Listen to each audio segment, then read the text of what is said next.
Hey everyone, my name's Lawrence. I'm here with Sensory Sumo, and for this episode, we're going to talk about tips for a sensory sensitive child. So before I go on with tips, let's go ahead and define what a sensory sensitive child can be.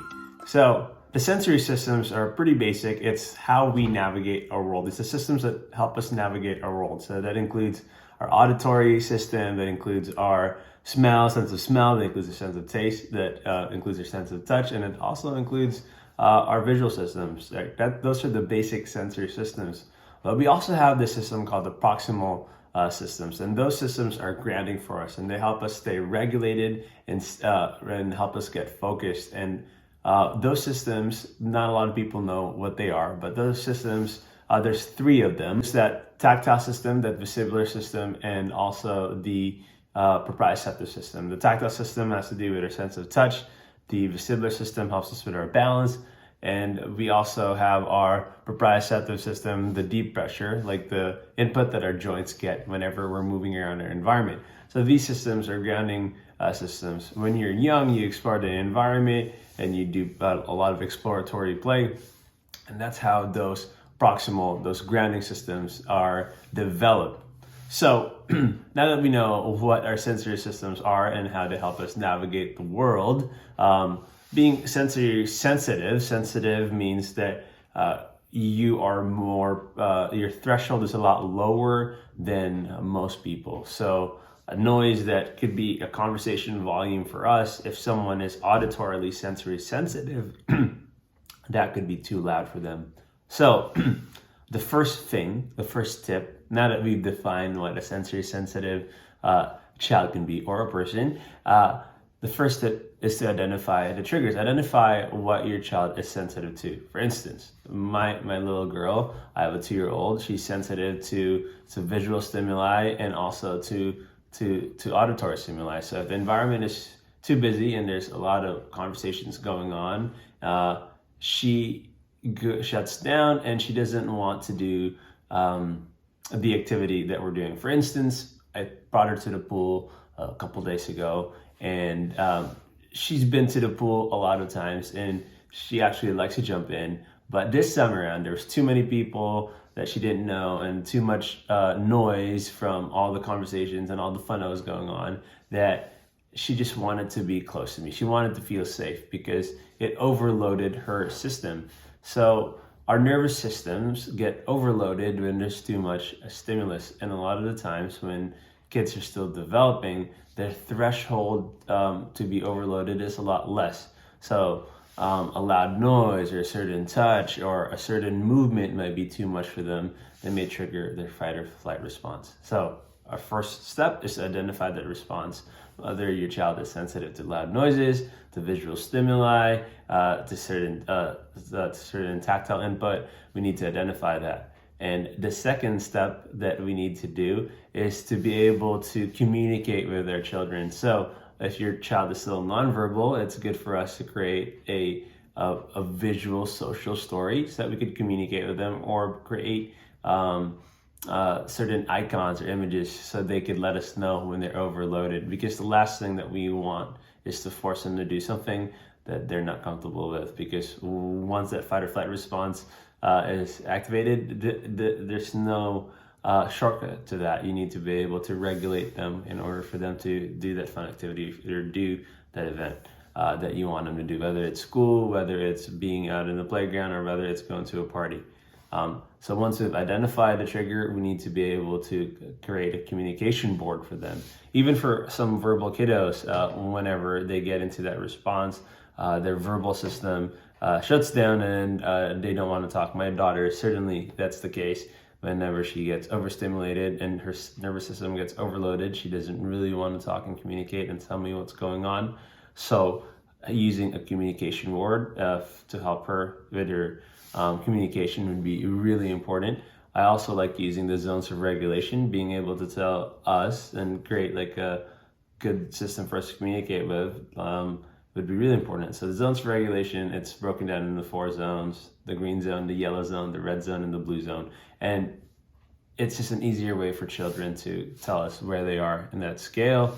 Hey mom, I'm in the yellow zone, or they could just point at the yellow zone, the yellow icon at you brought and that tells you they need to regulate themselves, we're not going to force them in this activity. We're going to make sure that they feel comfortable. So once we identify the triggers, we created a way to communicate with them when their systems are overloaded. We communicate with them and let them know that we're here for them. And the third thing to do is to be able to create a list of strategies and tools to help them get back into a more regulated state in order to shut down that fight or flight. Some kids could also have that fight response and have a meltdown or a tantrum, and that's when you see that meltdown in the mall or in a store or in a party when their systems are overloaded, or you place them in an environment where there's too many things going on and one thing leads to another. So it's important for us to identify those triggers, and important for us to be able to communicate with them. And then the next step is to be able to identify the strategies and tools that would be most beneficial and most helpful for them. So you could think of a strategy like you could teach them how to breathe, and you could also use a visual. I like using the 6-side breathing. I'm going to post a link below this video where you could download our visual reminder for them to breathe. And it's good for them to see that when they breathe in and breathe out. Breathing is really important, and when you give them that tool and you help them with that strategy, that would help them get back in a regulated state. Deep pressure is also really helpful, maybe a big squeeze or a big hug if they want it. You always want to give them the option. It's their choice. They need to be able to choose to take that strategy. Also, if it's auditory stimulus that is bothering them, is overloading the system, noise canceling headphones would be great, or maybe going to a different area where it's not too loud until they're regulated. That is another strategy they can use. Drinking water, cold water is good to kind of get the system back, the nervous system regulated.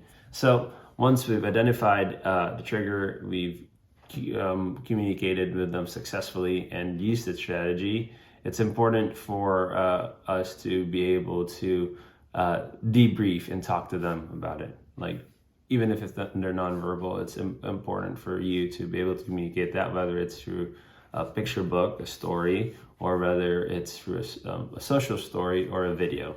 It would be really beneficial for them to see, like, and talk about what just happened, so that they would be able to be more independent and being able to regulate themselves. And once that is done, once they're regulated, you are able to bring them back to the stimulus. But it has to be their choice. And if they're not ready to go or jump in the pool just yet, like in my case, she didn't want to go back in the pool because her system was overloaded. She just wanted to go home. That's okay too. It takes your time. Again, it's a slow process for them to be able to develop the systems needed to be able to increase that threshold for that certain stimuli. And it's important for us to know when it's too much for your child, and that's why it's important for us to have a communication system in place so that they would be able to let us know. Again, we want to make sure that it's their choice to be able to play, because play is an exploratory thing, and it has to be a volitional thing. It has to be their own choice, because if you force them to do something they don't want, well, then you just lost them. So it's important for them to see as well when you're doing something that it's fun and you're inviting them to come and play. Again, the main occupation of children is play.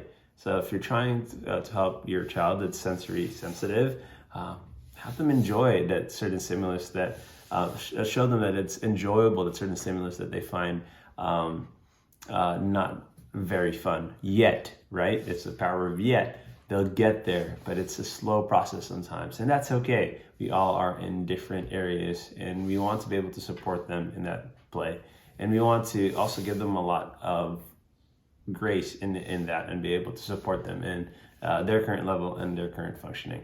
So those are the tips that I have for you, and I hope that you use these tips. Let me know how if it was useful or not. I'm going to go ahead and also post a PDF here on the bottom of this video regarding the different strategies and the tools that you can get to help your child. You can use a blow bubble as well. Bubbles are really helpful to get them back in the green zone. So green zone, right, the regulated state. So there's different things that you can use. You could also use like a compression vest, or you could use a fidget that they really like. And it's really important for us to know the tools, again, and strategies needed to be able to be successful. So thank you for the time. My name's Lawrence. Make sure to like and subscribe to our channel. We're going to keep posting videos to be able to help families with kids with autism and different abilities to be able to function and enjoy a full and meaningful life. Thank you so much. Bye.